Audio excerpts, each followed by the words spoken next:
This episode is brought to you by LifeLock. When you visit the doctor, you probably hand over your insurance, your ID, and contact details. It's just one of the many places that has your personal info. And if any of them accidentally expose it, you could be at risk for identity theft. LifeLock monitors millions of data points a second. If you become a victim, they'll fix it, guaranteed, or your money back. Save up to 40% your first year at lifelock.com/podcast. Terms apply. Menopausal and perimenopausal women, listen up. It's time to take control of your health and comfort, and Winona is here to help. Winona is a telemedicine company for menopause care who believes that your symptoms are real, important, and deserve to be taken seriously. And for many women, this starts with hormone replacement therapy.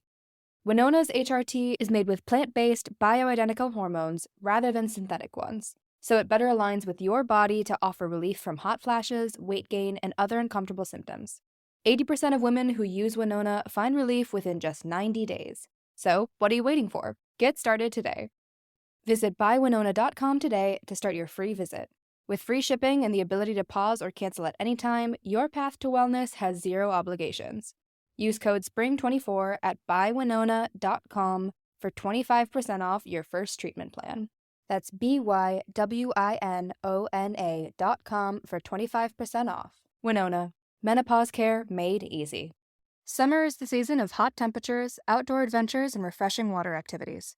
Summer is also the season of rough on your feet, causing dry, cracked heels and toes. Introducing Babyfoot, the original exfoliation foot peel that contains 16 natural extracts formulated to remove dead skin cells in 3 easy steps. Apply the booties, relax for an hour, then wash your feet. In 14 days, you've got baby smooth skin and your feet have never been softer. Letting dead skin cells build up over time is hazardous to your foot health. Our professional-grade DIY products, like our original exfoliation foot peel, our men's foot peel, or our moisturizing mask, are some of the best foot care products on the market, created with your foot health in mind. Pamper yourself with a spa day from the comfort and convenience of your own home with Babyfoot. If you want a chemical-free, easy-to-use exfoliating process from the company that created the original foot peel, it's time to treat yourself to Babyfoot. Go to babyfoot.com and use the code SUMMERFEET24 and get 20% off your first order with Babyfoot. That's babyfoot.com and use the code SUMMERFEET24.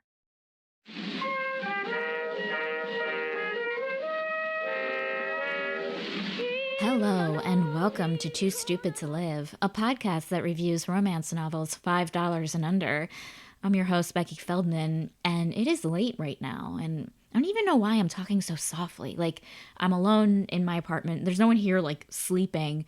I don't know. I guess my voice thinks that, like, at a certain time of day, you can only talk in, like, whispered tones until you go to bed, which is what I'm about to do soon. Well, we'll see. I'm reading a bunch of good books right now.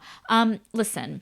It is difficult for me to contain my excitement for this episode because we are reviewing one of the sexiest and most carefree books I've ever read, Dance of the Forest King by Alessa Thorne, which is currently $4.99. It is a fantasy romance, so obviously I needed someone who knows her fantasy to help me review this book. An improv friend of mine, actor, writer, dungeon master Amy Vorpahl is here, and we had such a lovely time talking about this book. And if you ever thought, I don't think I could ever have sex with someone who has antlers, trust me when I say you will eat your words as he eats you. Okay, never mind. Anyway, it is late. I should get to bed. So let's just get to the good part. Folks, please do enjoy this review of Dance of the Forest King.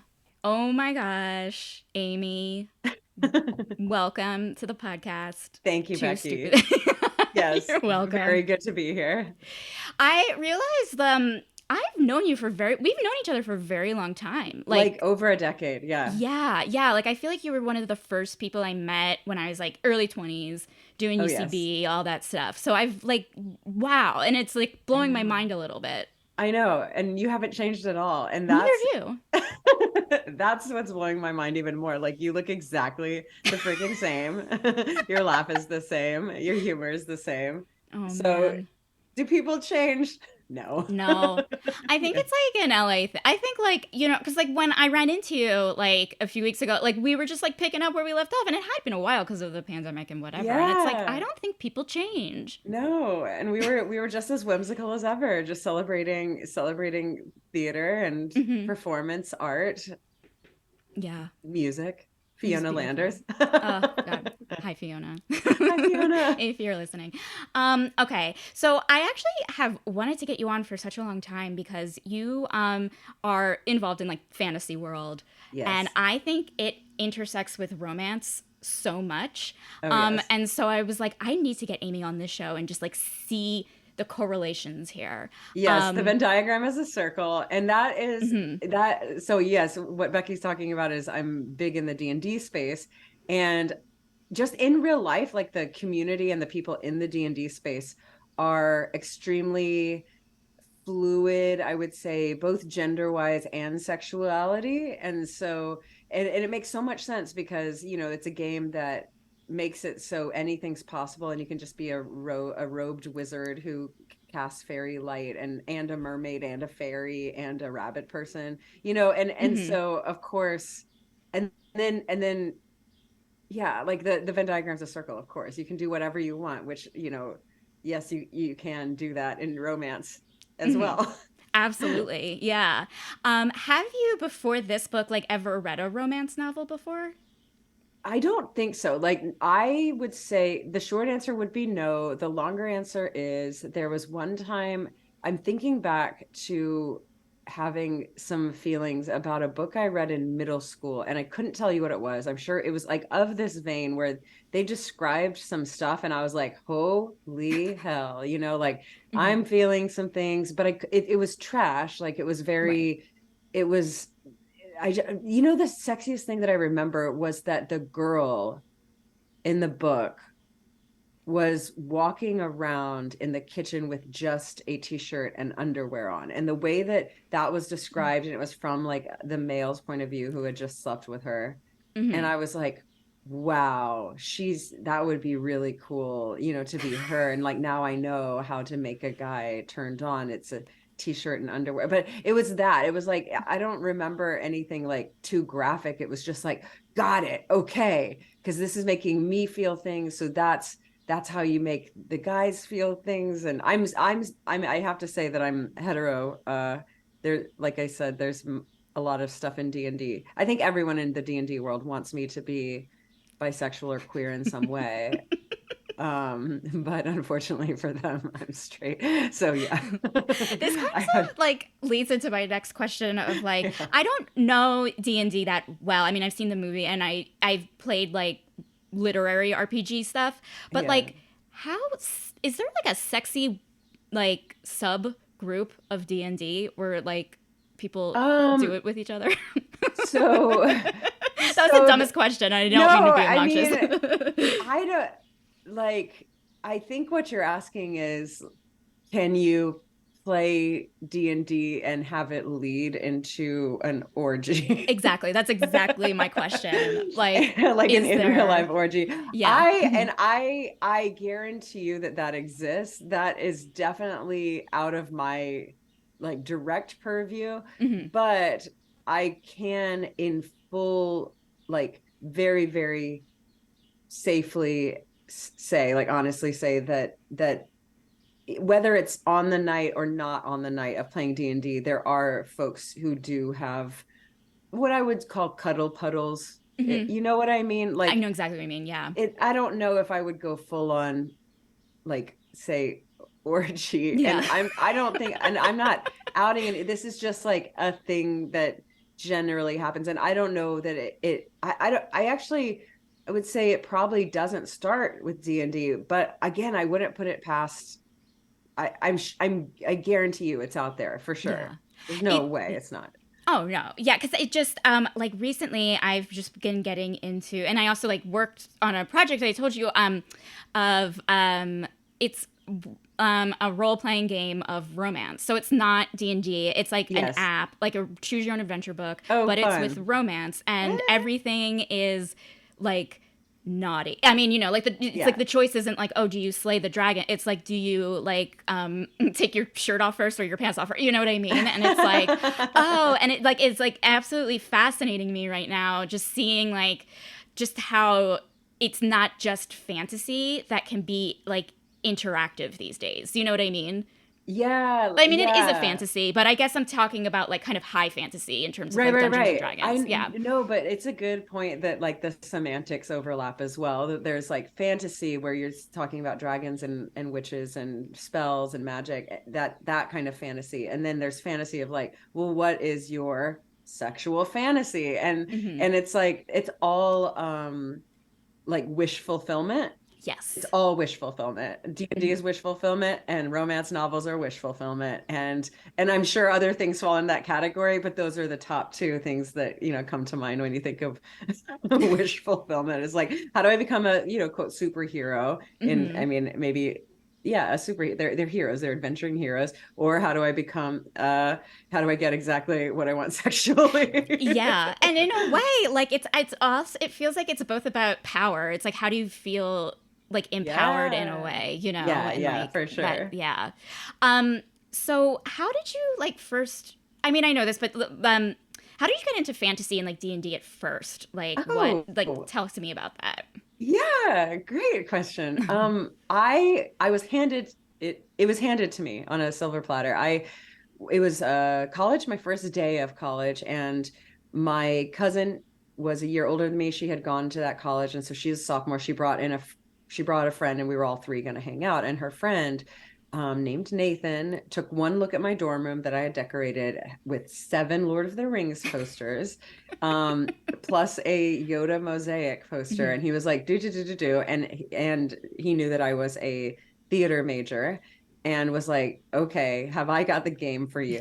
It was like nerd, fantasy, nerd and actor, and okay, I think we could do something here, role play. And it was either that night or the next night that I played my first D&D game, and from there, whoosh, I was off to the races and kind of never looked back. The only real dry spell, we played all through college, all through the summers as well, and then many, and that was college, so it was like we would do weekends where it would be 14-hour, 16-hour days, and just spend the night and wake up and do it again.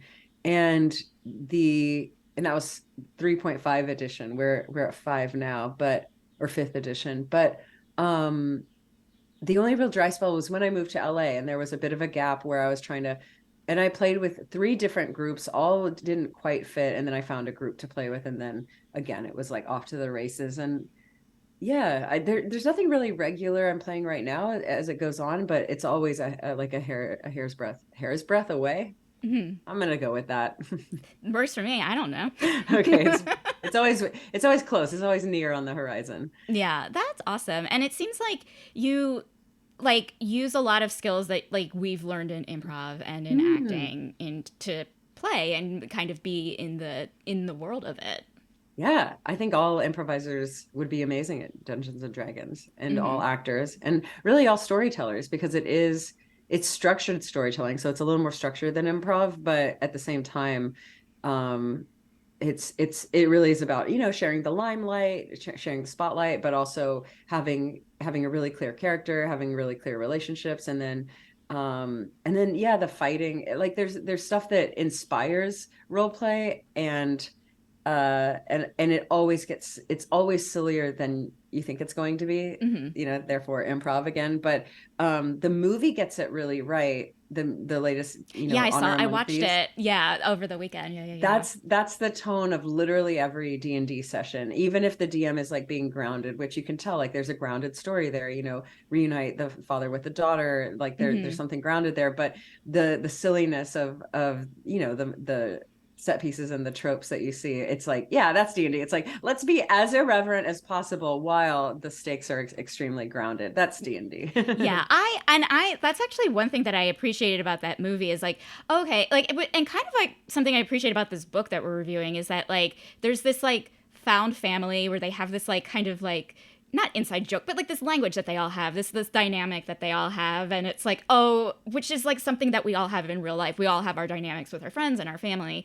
And then like, but also there's dragons, cool. Like, yeah, exactly. So yeah, well, why don't we get into the book? Because I really want to hear like it just overlap again with this book and D&D, because I think there is, right? Yeah, like there for are. sure. Okay.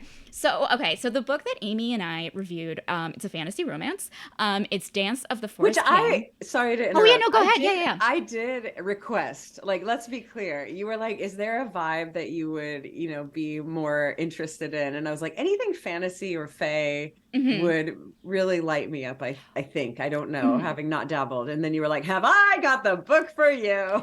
Because I've been on a fantasy romance kick Oh my nonstop. God. I was like thrilled when you like suggested it, because I was like, over the summer, like when I got COVID and like was not doing anything, I was like, let me see this show Game of Thrones. I had never seen it, and I got like super into it. It helped me through that awful time. And then of course, like I watched the prequel. I listened to all the audiobooks, and then I'm like, oh, and at the same time I'm reading like fantasy romance books. And so I'm just like, seeing both worlds like collide a little bit. Like this was the perfect book. Like this book was perfect. Yes, agree. So you've already read this? No, I haven't read this one, but this I've one. read a bunch of others. Okay, cool. Yeah, I wanted to find something that was like $5. Obviously, I have to find something $5 and under. Like a lot of them are like, a little more, or proud of themselves. Yeah. Yes, I mean, yes, earn your money. You deserve it. Yes, get as much money as you can. It's America. It's America. And this is just a podcast. We were looking for a $5 book. Yeah, we're just keeping with the theme here. I'm just trying to maintain the the premise of this podcast, which is getting difficult. But anyway, okay.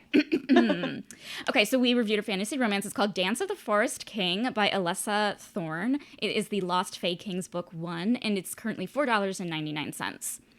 Okay, so librarian and fantasy devotee Chrissy appreciates being welcomed by the I'm going to get this right, Tuatha Danann, but unlike her found family, she doesn't have fae powers. That she knows of. However, when the lost fae king Oberon returns from the otherworld, things inside her ignite. There's awe, there's fury, there's magic. But there is nothing more powerful than the passion that erupts between both of them.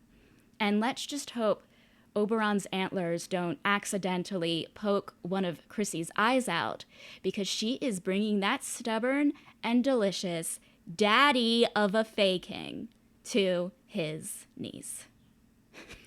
Wait, that last sentence that was a real sentence? Yes. I wrote it just now. I thought you were like, and let me put some Becky sauce on this but no, that's real, huh? Yeah, it's real. We just hope that his antlers don't poke her eyes out. That's what we're hoping this whole time. I thought it the whole time. Like, I don't know if like, just like when you're playing or when you're reading or you watch, like there's like, okay, well, I'll just cut to this. In this book, there's a sex scene with honey in it. And, like, of course, my first thought is honey is so sticky. And so I'm, like, totally taken out of it. You know what I mean? Because I'm just thinking, like, oh, not God. sexy at all. Have to clean up this mess. Yeah. Yeah, like, like, imagine having honey all, like, and I was just, like, had to, like, be in my head of, like, Becky, in this fae world, like, maybe honey isn't as viscous. It's easy to wash off. And then I had to like mentally move on. Yeah. So you had to draw that line. That didn't happen for me. I was willing to suspend disbelief, I suppose. But like, do you have those things where you see like just like those like kind of like pet peeves, like in a movie or a book? You know what I mean? Of like, oh yeah, that bothers me. Yeah. Yep. Yes, I do. I had some. It wasn't as specific as that, but there were some things even in this book where I was like, oh, you almost got, okay, this is like complete narcissism, but like obviously we all want to get railed by a massive abs and like beefcake 8-foot tall druidic fucking fae king, like duh. It's science. Yeah. Science. And so when there were things where I was like, okay, like Chrissy's obviously enjoying this, but I was like, well, Oberon didn't get it quite right. he should have said this, or he should have like done this, or like it's like, I get it. You want someone extremely masculine, but a toxic thing just slipped in there. Oops. You know what I mean? Yeah, I was absolutely. like, dang it. So that was my narcissism, being like, well, if I'm Chrissy and I'm getting, you know what I mean? I'm just putting myself in Chrissy's shoes and being like, Oberon he didn't get it right. Yeah, I mean, like, I don't necessarily think it's narcissism, because, like, I do think in these books, especially, like, when they're having sex, like, the things that he says and the things that he does absolutely in real life would cross the line. It would turn me off. I'd be like, no. But then at the same time, like, going in deeper into these books, like, we all have these, like, very specific fantasies of what we want our own personal druid fae kings to be. Yes, there's a script script for me, and when the fae king comes, I'll just hand it to him and be like, this is how it's gonna go. Absolutely. And it's like, and Alyssa Thorne, which TBD if that's that person's real name. Who knows? Who knows? Probably not. Yeah. Probably not. Thorne, she sounds like it's too perfect for this genre. Yeah, for sure. But if she's a she got a lot of it right, I will say. But there were some things that took me out of it a little, because I was like, not my fake king. I love that. Like, what were some of the things, like, I mean, like, obviously, like, this was borrowed from a lot of, like, Celtic mythology. I'm assuming that's also found in Dungeons and Dragons, or at least in other fantasy. There's a lot of lore. I don't know if this specific, I mean, Oberon is definitely, he's not in D&D, but he's definitely like a quote real like fae thing. And I didn't look up anything else, but I looked up everything. Oh, you did?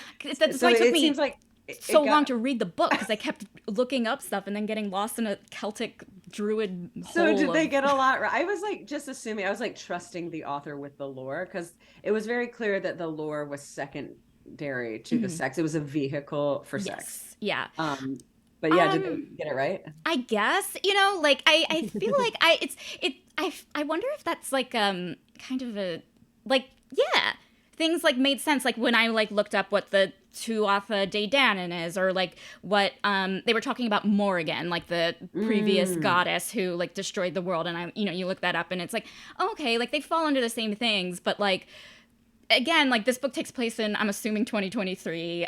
They all have cell phones, and so it's like, I'm kind of like, maybe there's like an inspiration there, like but like I did everything that she mentioned that I kind of highlighted that I looked up was a Wikipedia entry. So I'm assuming, like, it was very, very fascinating. Very, very researched. Very cool. I feel like in these books, like, there's the idea of finding your mate, of mating, finding like the person you're meant to be with from like a magical godlike perspective. Do you see that at all in like any of the things you read or watch? It's the hyperfixation on monogamy. Yeah, absolutely. That's my question. Yeah, why these worlds? Two people have to be together, two only. Goodbye. I mean, I get it, but I get it, but it was, let's see, as a monogamous person myself, I totally get it, if that makes sense. Yeah.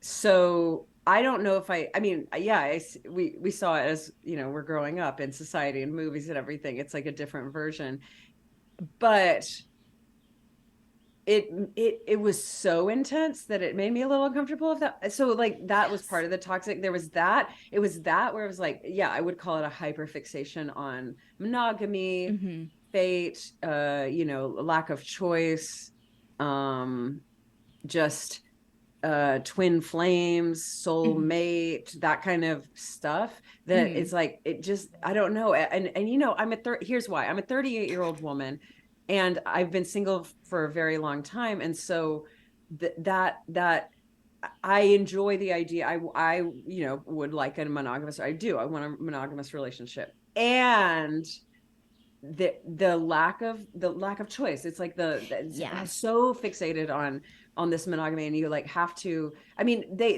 she added some stuff where the characters were also feeling like, well, I don't know if this is right. I don't know if this is right. But then it was right. Like there was like, I guess some thinking along the lines of, wait, this kind of feels intense. I'm not sure that this is right. but then it was, and so it didn't quite knock. And it was right only because the fates had it written in the stars, I guess, and their sexual chemistry was off the chain. But there was that, and then the other thing that to me was it was just all over the place. I really get it, and that's why I like 90% of it I feel like got it right, and I was like, yeah, you do it. But it was the ownership part, the ownership of the male, maybe it's just, two sides of the same coin, but the Oberon was like, that's mine, the ownership of her, and then her ownership of him as well, and this it's like this soulmate thing and immediate codependency. Yes. that was like, wait, are we sure, are we, like, she seemed aware that she was losing herself in him, and then at some point the tides turned and it was like, fuck it.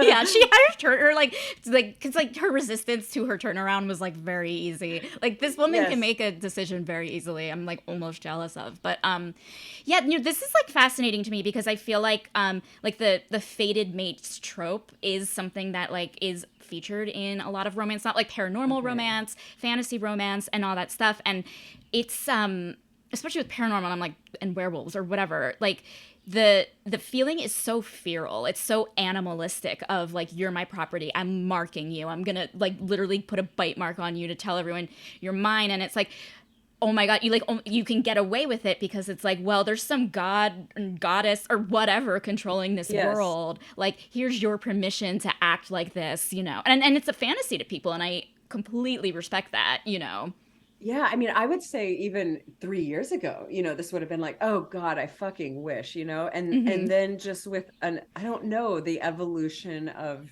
self-knowledge, you're like, that's toxic, man. It just is. And it's tapping into like some, like the trauma wounding from childhood of not, God knows what, like just humanity of, and so, but yeah, like it was enough for me to like clock it going, it's not quite right. That's not quite right. It wasn't as sexy. Like, give me a solid dom sub situation. Give it to me me all day long. And then there's got to be this other thing, like that has to turn off, or like then real life has to also be able to happen, and that's a scene, and we all agree and like shake hands, okay, yeah, that was a scene, and now we get to, I don't know, it's all, Shades of Grey was like that. I saw the movie, I didn't really read the book, but that's like that too, where it's like, yes, dom sub, and then in the real world it's like, I guess she gets an editing job or something. Like she becomes a boss in some way. So, but it's not quite right. Like just because she has a job in her own life, she doesn't have her own life. Like it's still not quite. It's still toxic, I would say. Yeah. I feel like I when I read books, I always have that feeling, of like, in my scenario, she wouldn't work for Christian Grey. Like, in my scenario, like, she wouldn't let it say those things to her as they were doing that. Yes. And it's like the dial is turned away from like Becky, and so in my head as I read, I'm kind of like, think what my scenario is, and then I'll just like keep reading, and then like realize like, oh, I love that part, and then it's like, oh wait, did that happen, or was that like yeah, exactly. Wait, just to help me make it palatable. I have to tell you about Shades of Grey. This is just one line, and it stuck with me forever. Obviously, this from the first movie, and they're going over the contract of what she's going to allow and not allow, and this is in the movie. She goes, okay, it's something like, I'm okay with clamps, but what's a butt plug? and I think about that every day too. Do you? Yeah. But here's the reason why, because clamps are a bit of a question mark to me. Like, I would be like, clamps, where, why, what are we doing with the clamps? What is the purpose? How do clamps on you, clamps on me, and then what? But a butt plug, there's no, like, do the math, like, it's in the name. Why do you not, how do you know exactly what's going, you're like, clamps, check off, I'm down, clamps all day long. Really good job. But butt plug, I'm at a loss. I couldn't even imagine what a butt plug is. Like, it's a plug in your butt. Like, Yeah. it shouldn't be a question mark. So I've always been like, I'm just kind of grumpy about that line. Oh my God, totally. Because like I feel like one, I'm sure the line is in there to have a laugh because like butts. Yeah. It's It is so a funny. funny. Yes, it's a funny punchline word to end on. 100%. But that's it. But it does not make sense. And it's like, even if I were like a virginal girl at 23 living in Seattle with like whatever, had my life, we all know what they are, like, you know. Yeah. And it's like, even if you didn't, it's in the name. Like there's not a question mark at all. Yeah. So anyway, that's my Shades of Grey rant. I mean, listen, we all have ours, and yeah, it has stuck with me all this time. But yes, I would say beyond, as far as this book goes, beyond those things, there were many, many excellent things. And the Dom sub situation was real fantastic. I agree. Yeah. What was like a particular, like a headline for you that like stuck out that you were like, this was great? Well, let me tell you, it aged like a fine wine. I was in this going, all right, whatever. But they set some stuff up. There wasn't sex until halfway through. Like there was a relationship there, and it was spicy ahead of time. It was like a Lifetime movie. They don't kiss until act, 2B. So it was like, I wouldn't say that was a headline, but it was nice and tasty for me. Like having, coming into romance novels pretty blind. I wouldn't necessarily consider myself like conservative or traditional in this sense, but maybe I am. And I like a good wind up, Sure. You got to get all warmed up. There's got to be some foreplay and like, will they, won't they? And of course they will. We know they will. But another thing about this, it is like, this girl doesn't have magic that she knows of. Like that was, to me, like, give that to me all day long. Like be the one human person who doesn't know magic or doesn't even know, but kind of has her crystals and, dabbles and is like, I'm doing the best I can.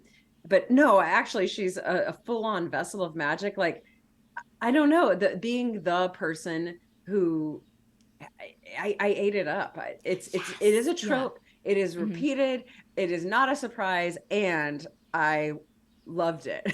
Yeah, I mean, that's why I love these books. And I think that's why, like, romance readers, it's like, yeah, you read things because of the tropes, And, like, I thought what kind of blew me away in this book was that, like, it really was a hero's journey. Like, you know what I mean? The storytelling was good. Yeah, it was good storytelling. Yeah. Because, like, like, not only did, like, it's, like, about a woman finding her power, like in the world of the being fae, but then like finding her power sexually after having, like, they mentioned a backstory of like a pretty like toxic relationship that she was in, that kind of and it was just like, this is what it's all, I was like aloud being like, this is what it's all about, man. Yeah. Like just nodding as I'm reading. Yes. I loved the sordid ex, that, had a lot of magic and he had it all spelled out for him and made her feel ashamed of the way she did things. And then it turned out that he was full on evil and, kind of puppeted by the dark arts. And like, all of that is great. All of that, like, revenge. It's not revenge porn, but it is, revenge X stuff. Like, she has her comeuppance and like, or I don't even know, but you know what I mean? Like, it gets fulfilled in a way, Yeah. The one thing that was like, I will read this all day long. It was an amazing read. And the amount of times she just walked out of the room and like went all the way home on horseback, all the way, which I don't know how all the way home was. It could have been 5 minutes. It could have been an hour and a half drive. I really, truly, I'm sure they said it in here and I don't remember, but I think it was like the Housewives of Fae. Like, it was so many times and so dramatic and so intense. And it was, and then there was this like, also he should have followed me. It's so childish, you Mm-hmm. know, just like some real childish behavior. I like it. It was just done so often. Like Mm-hmm. that was her. If I was gonna say, well, how is Chrissy when she, you know, gets upset or gets triggered? It's like, oh, she fucks off. Yeah, like she doesn't handle her Immediately. emotions that well. And like, yeah. No, yeah, And neither does he. Like he's the worst too. Like yeah, they're all like they yeah, both have really bad emotional habits. yeah, they really do. Yeah. And it was always like, and the yeah, I get that she didn't want to help. She didn't want to help the Fae because she didn't think she could.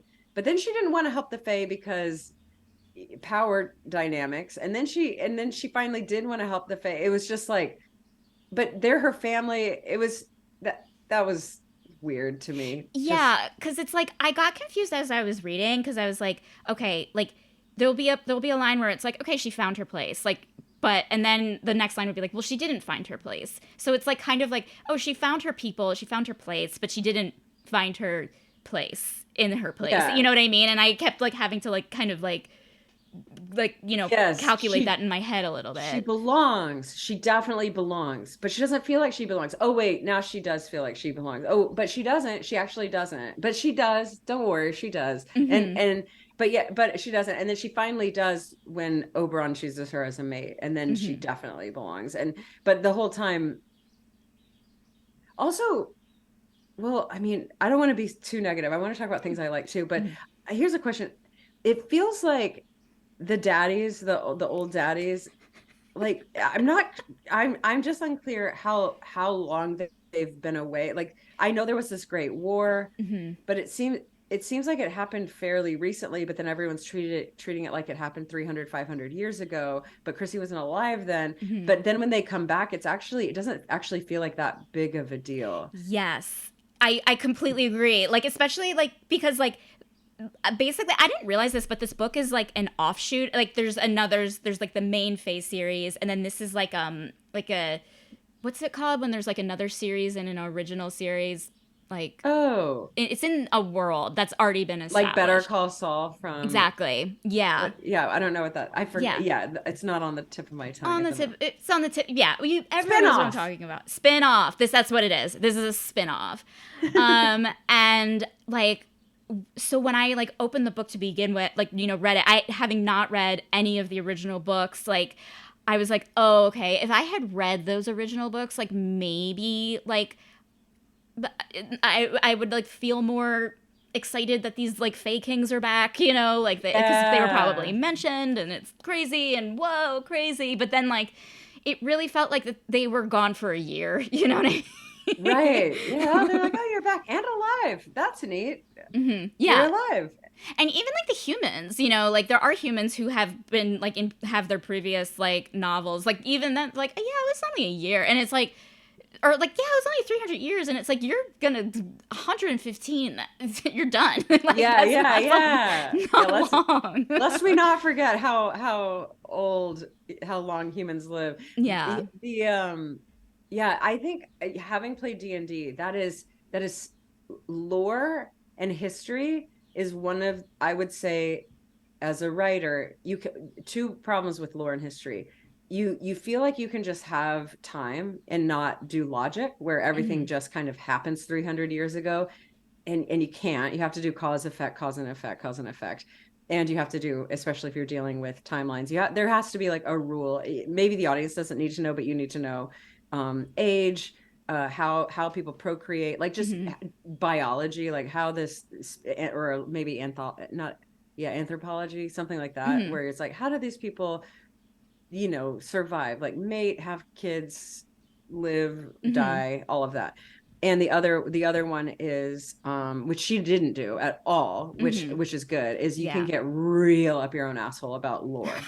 Hmm. Like you can just go like, my lore, I love my lore, but adventure doesn't happen in lore. That's the Hmm. problem, unless it's a Silmarillion, and adventure sort of happens in lore, but and you're writing it out as if it's an adventure, but yeah, story doesn't happen based because of, or it happens because of lore, but not, it's not based in lore. So that's what I think she did really well, which was like fucking y'all, there was a war, some people this, and then that happened, and then the Fae, and then don't even worry about it. These people are gonna fuck. And it's like, yes, that's what I'm here for. Let's watch this play out. So she like hit some really good bullet points. And I mean, I would say that is actually really tough. People get really lost and masturbatory about their lore. And she didn't do it. It was delightful. I was like, I pretty much get it, and I know what's important. I like that she spelled out the prophecy. Yes. Why not? Give it to me. How do I, that's a main adventure trope in D&D too. It's like, okay, we get it. There's a bad guy and we have to kill the bad guy. How? Okay, if it's a vampire, get out in the sunlight. If it's a werewolf, like you know, you can kill it as a human or a werewolf. It's going to shift, but a silver bullet would help. You know, like you need to know the how, so that then that now you're tracking it, and you can have MacGuffins and shit like that. But the fact that it was like, you do this, like it didn't matter. It took half a page, and at the end of the day, great, who cares? Now we're on the adventure. Exactly. And it's like, it was such a B, it's like such a B, like I know, like, well, no, the world's ending, whatever, it's such a B plot, you know, who cares? I just care about the two. I mean, yes, you know, you care about the two of them more than like anything. Absolutely. Yeah, so I think she did that terrifically, actually. It was so much more about relationship and verbs, you know, not about the I don't know, a lot of lore is just nouns and adjectives, like lots of stuff kind of sort of happened. And like, what's the difference between like lore and like myths? Like, I mean, are they the kind of the same thing, or is like lore kind of like the rules of the world in a way? Yeah, and I would like, say lore is the rules of the world. So it's anything. I guess it doesn't have to pertain to story, but it should, you know, but yeah, it should pertain to story. It should pertain to where we are now. But it also can expand from there. Myth, I mean, myths would be part, I would say it's a subset of lore. Like if it's, and again, this is like, who knows? I don't know. I'm not the expert on this at all, but yeah, I would say lore is the history of the world, or the way humans interact based on the history of the world. And it if there is, world building, I guess. And if it is a thing, then it should be dealt with in the narrative. And if it's not a thing, at least hopefully it's cool. But she doesn't do it. It's not, there's no extraneous information. Again, I really appreciate that. It seems like editing is a key here. You know, it's like, cut your darlings if you don't need it, you know, and I'm curious, is that something that you've run into, you know, where it's like, oh, we don't need that. It's so interesting. It's take it out. yeah. I mean, I really have I've only written a few adventures, and then I helped develop an entire world building and campaign setting. So it's an adventure, and then the first part of the book is lore. And there had already been a lot written when I came onto the project, and it was not only cutting a lot, it was also drawing lines and logic, which I would say was devoid of logic, Also, everything happened again, like everything happened 1,000 years ago, which no way. What are you talking about? You know, like that's wild. And not everything happened. Some things had to have happened 999 years ago, because there had to have been, you know, some things that happened after, or caused and then affected the rest of the stuff. So that it was really hard, actually, to wrap my head. There were cool ideas. There were very, very cool ideas, very creative, and it was a mess. It was just a trash heap. And it's because when you're writing lore, it's hard. Writing's hard, right? But the lore, you have to keep asking the questions like, why did this happen? How and then how did it affect the next thing? And again, cause and effect. But you have to keep asking. And some of these questions are difficult, especially if you want to fit in your cool shit. Yes. But the logic has to transcend the cool shit. It just does, because otherwise you're like, why? Because the people in the world have to care about something, and they have to have opinions, and they have to be acting with agency that's based on something.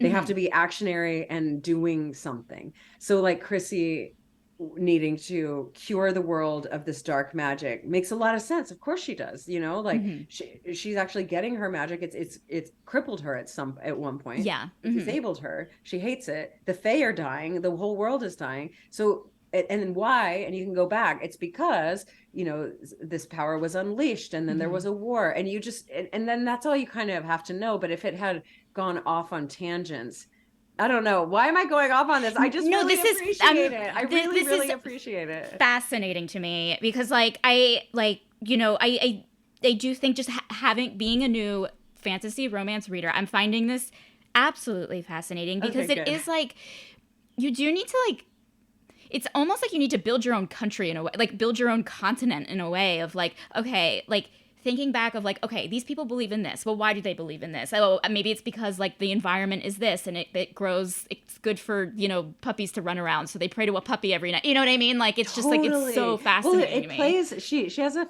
fun time with the dialogue too. I can't think of any off the top of my head, but the way they curse, or like she says, oh, it's not gods, but it's like, it's something like that. Like, instead of oh my god, it's like oh my goddess, or there's something about that where she has fun with it. But even in that's like part of the world building, and it's based on lore because the lore is clear. So yes, it's a short book, but the how it's all encompassed, it makes you feel so comfy and cozy, like you can just relax and sit back and watch, as opposed to going wait, what happened back then, and they're gonna close. And I did run into a little bit where I was like, what's the difference between a portal and an altar and there was some other, and I was like, fuck it. It doesn't matter. I'm not going to go care too much about it. Yeah. Because I trusted that she figured it out. She got it.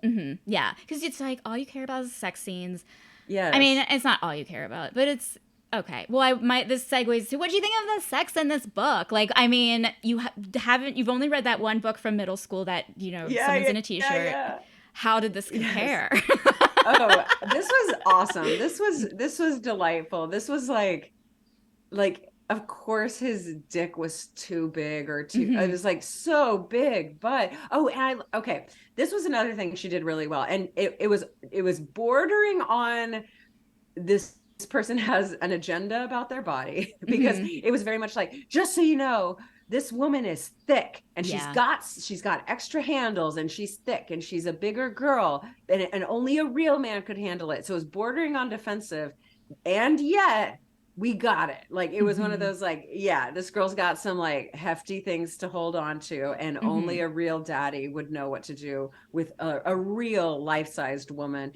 So I was bordering on the thing, like, if I hear one more thing about like how, I don't know, it's bordering on insecure about it, but it kind of didn't. And I'm glad she kept repeating it. It was like, we're not, part of the reason I like it is because, not like they're going to make it into a movie, but if someone made it into a movie, it would be undeniable. Do not get a skinny bitch. You know what I mean? Yeah. Because it's nice to see, like, if representation is important, like, and I think like body representation is important, but it's like, if you're constantly calling it out and being like, look, we did it. Like, you see this like Chrissy, who's not you know what I mean? And it's like, well, wait a minute. If you're calling it out, is adding to the stigma. But if you're just like, you know, like with nuance, putting it in. Yeah. What did you think? You know? Was it, did it border that for you, or?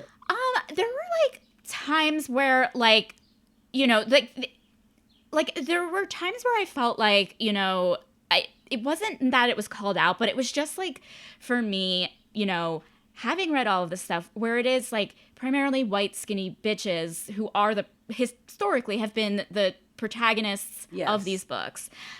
And it's a problem. It's an absolute problem. And it's a problem in the publishing industry. It's a problem in, like, you know, TV and movies and all this stuff.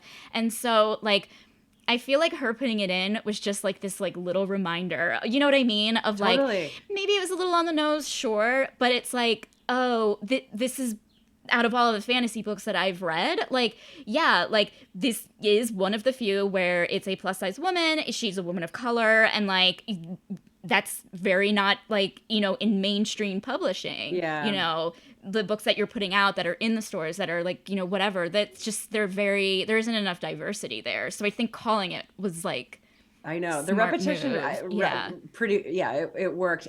And I was like, gosh, I get it. And then and then it you know, it like eased off. So I was like, okay, cool. We get it now. But back to the sex scene. So bodies, one of the things, hanging off antlers, hot. Grab an antler. Everyone put an antler in your hand. Why not? That was like, amazing.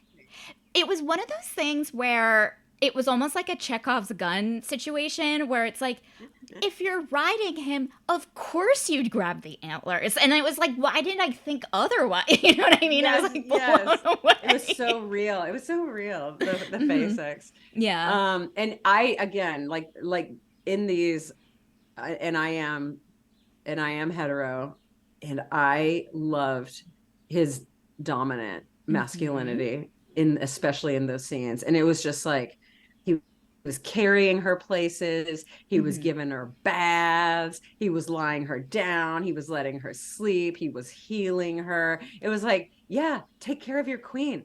She's your queen. It was awesome. Yeah. And he was really giving it to her, you know? Yes. And then he was sometimes overtaken with like too much. And he was like, I've hurt you with my dick. And it was like, no, you didn't. Yeah, that's what I wanted. It was so crazy because so big and powerful. Yeah, it's like oh my god, I'm too good at sex. Like, yes.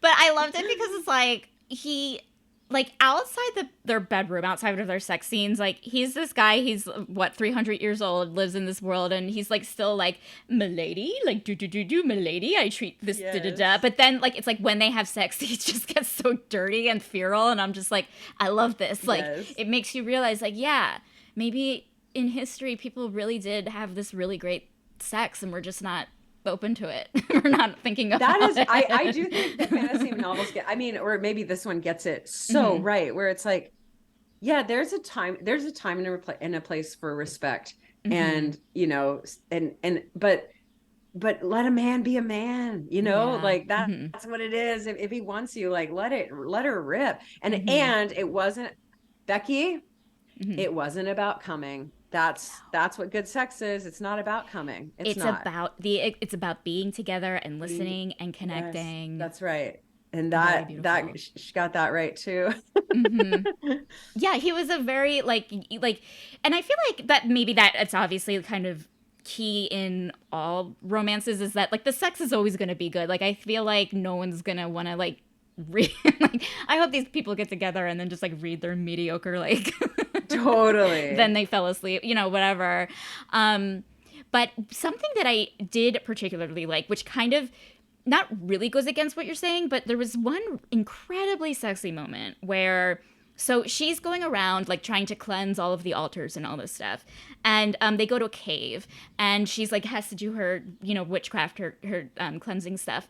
And there's like one line where it's like, he just let her work and had confidence that she knew how to do it. And he like left and just let her work. And I'm like, that's the sexiest thing in the world. Like, he wasn't mansplaining. You know what I mean? Like, I'm like, yeah. He like trusted her. I don't think that goes against what I'm saying at all. No, not really. Yeah. Oh, he's always there. He's there. But then also he knows when to not be there. And I think that's incredibly sexy. It's something that Christian Grey could learn, is like, I don't have to be the boss. I don't have to be in charge. But yeah, because it's not like who's the boss, masculine and feminine. Like, femininity is very powerful as well. And I don't know, everything, it should be very supportive, like, oh, I'll take care of you, you take care of me, but it's not 50-50 in the way that it's identical. It's like a yin and a yang. And so him being like, well, it's witch time now. It's not time for me to rip the heads and limbs off people, which, by the way, that happened so fast. We went into bloodbath territory. I was like, oh my God, like, this is Michael, or from you know, Friday the 13th. Like, now this is out of control, and it was over so fast. And I was like, oh. And like, I was stunned because the level of blood, like, it like, I was stunned by how violent it was. Because, like, you don't really like see a lot of violence until, like, you know, the final battle or whatever, or like, you know, towards the end, when the stakes are raising and the battles are getting more and more, where he full on rips someone's head off and he has blood all over them, and then he like goes to her and he's like, I love you, I never want to leave you, you know. And it's like, whoa. And the trees were participating too. The trees were like ripping hair. This is about Oberon. This is a description of him. This is zaddy all over the place. There was no pretty Jim six pack. Oberon was a big block of muscle without a scrap of fat on him. It was all bulky strength that made Chrissy want to giggle like a schoolgirl before she climbed him like a goddamn tree. She was considerate enough not to look at his dick, but it was a Herculean task. This is like when they're in the hot springs in the cave. And it's just like, I get it. Like, yeah, thick boy, just, you know. Did you watch the show Physical 100 or the Korean? It was like the strongest people in Korea. No, I haven't.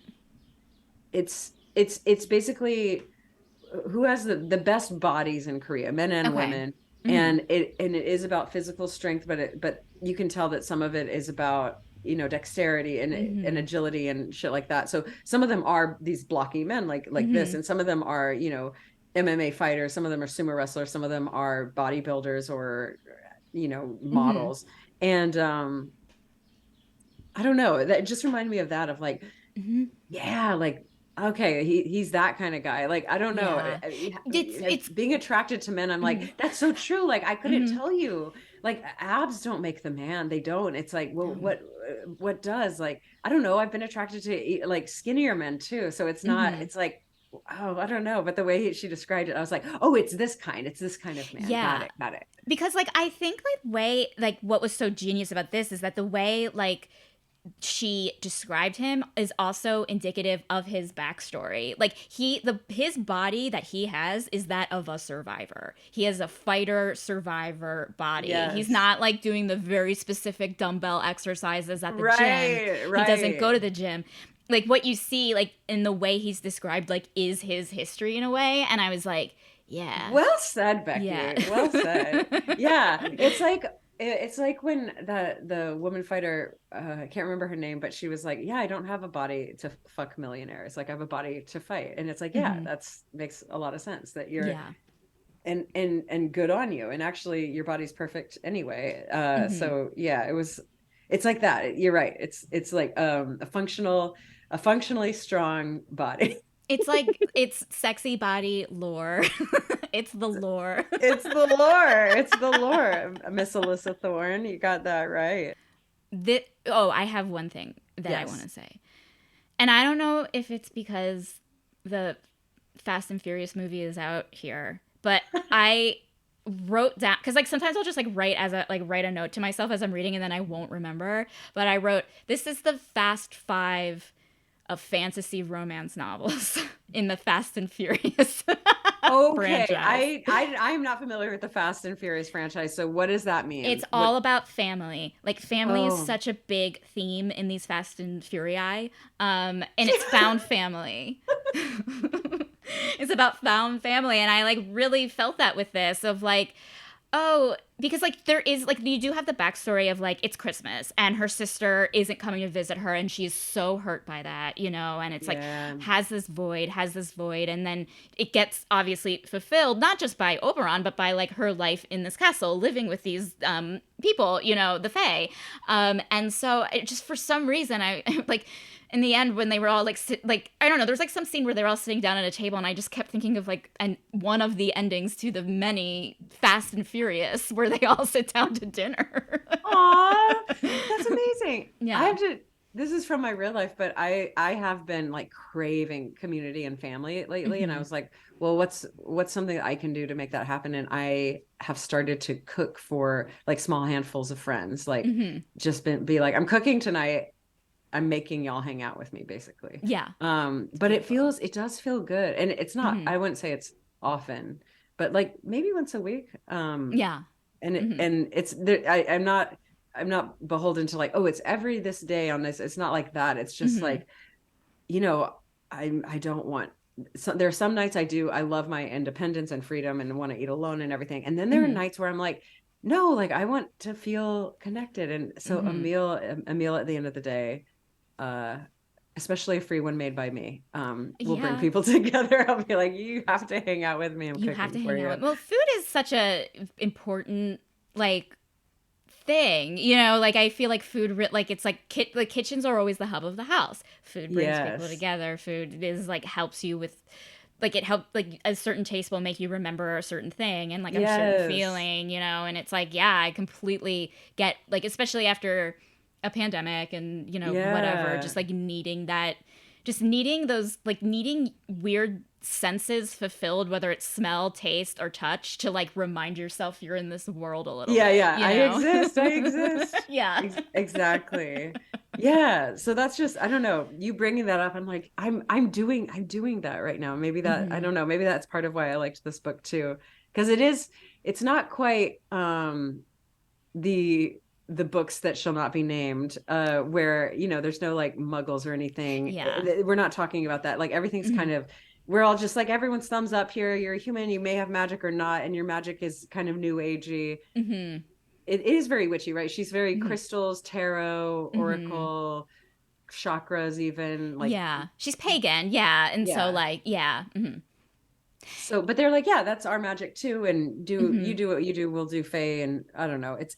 So, but there was, yeah, I guess there's no like delineation where it's like, oh, now she's going, there wasn't tension Hmm. there. She's just like, oh, I'm not a Fae, but I'm kind of one of you. And they're like, we don't care. Yeah, sure, you are. Yeah. Like, if anyone was making a delineation, it was her because she was the one leaving, being like, oh, I don't like this is face stuff. I'm going to go back to my cottage, you know? And it's like, they're like, you can stay. And she's like, nope, like, I'm out of here. And they're like, Yeah, okay. You know, exactly. like her only, like, the only kind of like schisms in this world were the ones in her head. And I think, Hmm. like, I don't know, but maybe, but like when you have something like the Harry Potter, where there are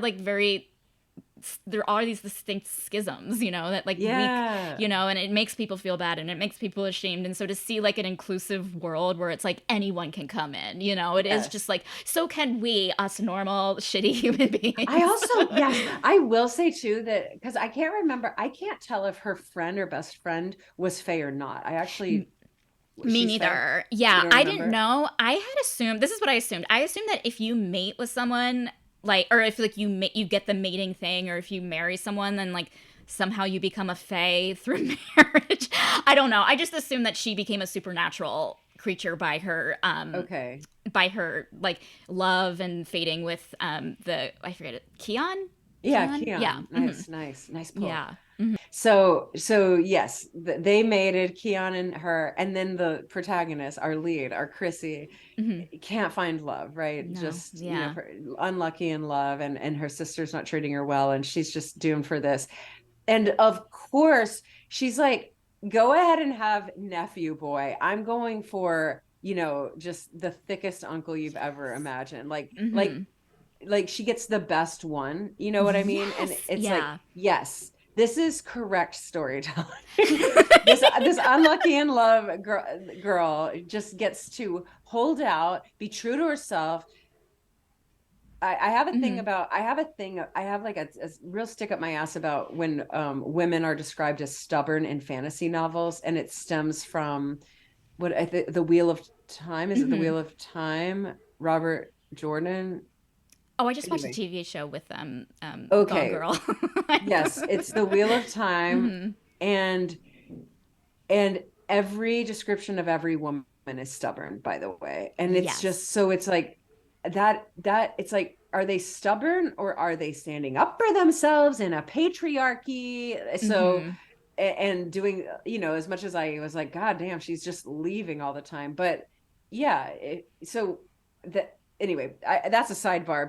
But being described as stubborn has always, ever since the Wheel of Time, where it is out of control. Like Hmm. every woman is described as stubborn, and I'm like, god, there are more adjectives. Hmm. Well, yeah, because I feel like it's like it, like women are called, like I feel like in these books, like women, like, or and in media, like women are called stubborn when they do anything else other than, oh, here you go, you know what I mean? Like like Yeah. the bare minimum, like the the definition of stubborn in these things, like I could literally like be walking down the street and scratch my knee and someone would be like, oh my god, that's stubborn, and Yes. suddenly you're unlikable and stubborn. You know. Yeah, I agree. It's definitely a negative thing.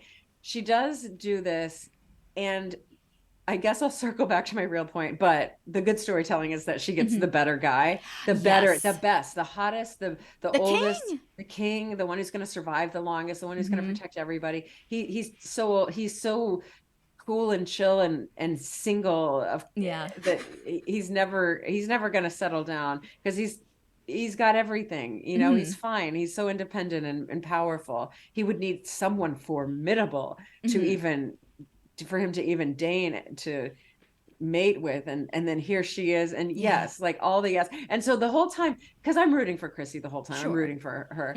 And so there's a part of me that is just a little bit like, yeah, best friend, maybe you got your guy sooner, but Chrissy held out and got the better one later. And it's not a competition, but I see it, for me, rooting for Chrissy, I'm seeing it as a competition in a probably in my own toxic way, but like I'm like, yeah, Chrissy, you got the better one. I think it's true. Like, I feel like, okay, Chrissy is a character I realized in the first book of the series. She's like the best friend of her best friend of Elise and whatever. No way. Yeah. So here she is being kind of like the Judy Greer of this series, you know? Suddenly she's now the protagonist. And not only does she doesn't get like second fiddle, like, you know, the Hawkeye's best friend. No, she gets like the king of kings. Yeah, you don't get better than Oberon. Are you kidding? No. So that was amazing the whole time for me too, especially when they, you know, were making fun of her or whatever. And it's like, y'all, this girl that you have around is the best girl. Like Chrissy's amazing. Yeah. So that was awesome.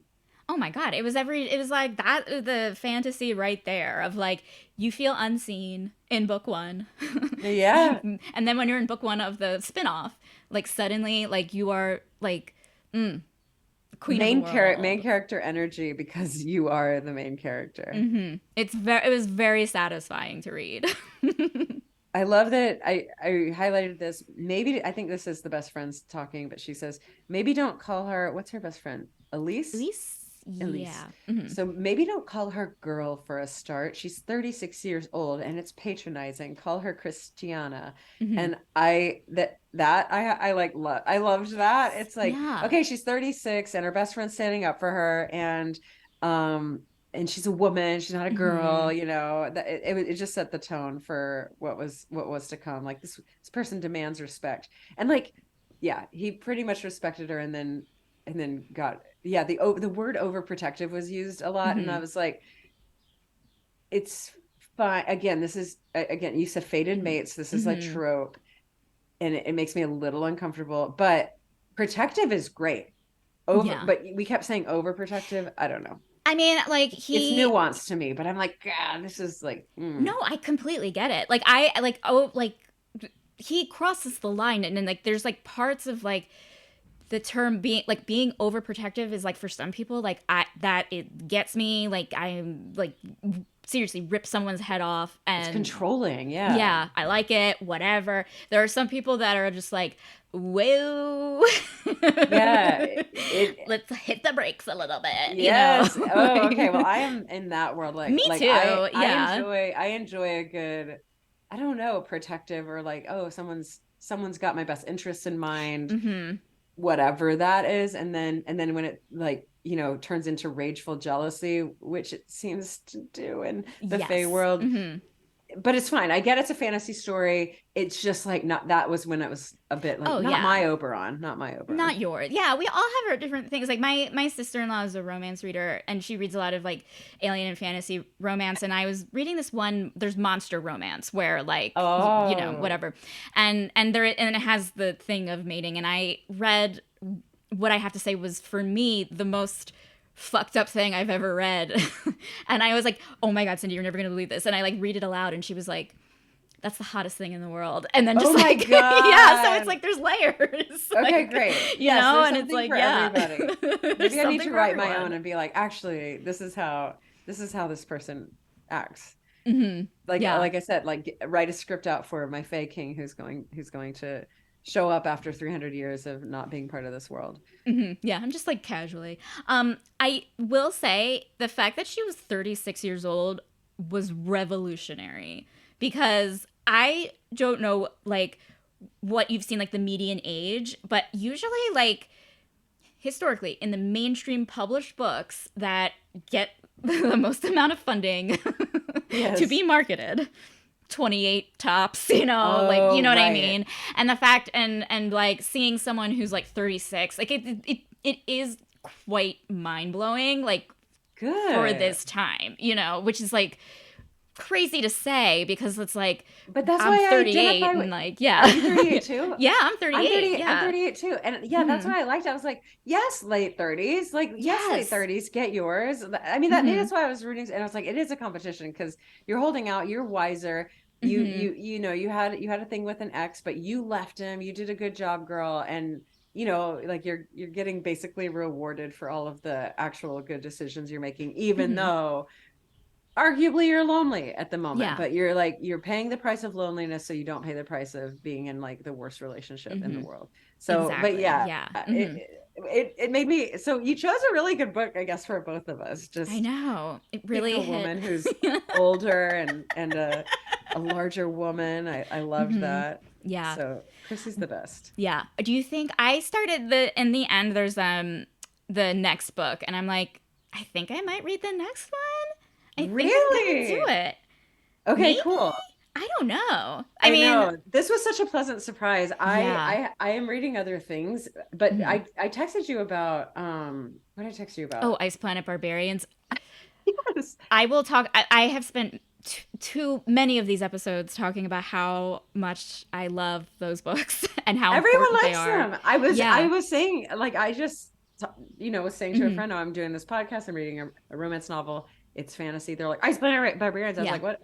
They're like, oh, it's everyone likes it. Look at how many stars it has on Amazon and reviews, and oh my gosh. So it's very popular. And then the other one was The Milking Farm. The Milking Farm, which, do you want to know how I know about this? Is that, so I have a friend, and he has like, he just hits the jackpot on Bumble or like on dating apps. So he's dated literally a woman whose job is DNA research to cure a certain form of cancer. Okay, like, Yeah. so she's out there saving the world. Yeah. A hero. And then that, you know, didn't wind up into anything. But before her, he dated a New York Times bestselling author of novels. And the only thing I remember about her is her name is also Amy. Of course I remember that. but she recommended it to him. She was like, this is some, you know, like arguably, quote, trash novels, except no, it's not. And everyone's like reading them earnestly, and it's great. Yeah. So. I am very excited to read it, because I was looking for, I have a friend she's who I go to when I need to talk about Ice Planet Barbarians and whatever. And I was like, I'm looking for like, it's like, do you know of any other authors other than Ruby Dixon? That's the author of, like, you know, like anything else? And she's like, and she recommended that to me. And I'm like, okay, if she's recommending this, and if it's like, if it's crossover between that and Ice Planet Barbarians, then I'm like, okay. Have you read it? I haven't read it yet. No, Okay. I've read. So I need to get on Ice Planet. So Yes. I guess all of that's to say is I might not be diving right into book 2 of this because I've got some other. You have more so much work pressing- to. You have so much work to do, Amy. I do. I have so much like whimsy and romance to throw into my eye holes, and I shall. Oh. But yeah, this is like, I would say, as far as I think this is kind of a first delve into romance. 5 stars, man. Like, I think the author was great. The characters were great. I was looking forward to reading it. Obviously, this was like a bit of an assignment. I knew I had to do this for the podcast, but I finished early. I was like, and I was, every time I was like looking forward to it. You never know. But the minute I opened the book, I was like, this is great. Like, I can sit back, relax. It's chill. I know what's going to happen. And I will say it ended so abruptly. Like, it was just over. And I was like, wait, no, though, right? I think I texted you that too. I was like, no, we're done. And it ends on sex. And they don't finish. They're not finished curing the world at all. No. Couldn't be further from it. Well, I think they're like 2/3 of the way through. I think maybe in the next series, like, like, because like I think in like the entirety of the series, maybe I assumed that like it's like the main plot line in all of these books, not the main plot line, but the thread of all these books is that this family is trying to heal the world from these, like, what are they called? Tamorians? What are they? Fomorians. Yeah. The Irish monsters. Like, Yes. Sorry, I did not mean it. I meant Celtic monsters. You know what I mean? Yes. That's what I had thought, and I was like, but yeah, like the way they end it, like it ends like they're having sex basically in the middle of what is Stonehenge, and it's magical, it's great, and then like there's the epilogue, which I assumed maybe a wedding, a vacate. They're taking it easy, just having a night. Nope, it's the beginning of the the next book, and There's so onto it, yeah. Yeah, and I was like, oh, I just wanted to see like another pillow talk scene with the two of them, and Yeah, she's like, pillow talk. yeah, like rubbing his antlers, and like they're just like talking about dumb shit. Like I could really read that all day. Like she's Me telling too. him about like what Hinge is, like I can listen to that all day or read that all day. Yes, it ends with sex, Mhm. and then the line that it ends on is, and God's help whoever tried to get between them again. Mhm. And that was another thing that I was like, y'all have sworn never to leave each other's sides, like, many times, like Mhm. handful, probably under 10, more than 5, but you keep doing it. Mhm. You keep doing it, and then you're like, no, I'll never do it again. And Yeah. so God's help whoever tried to get between them again.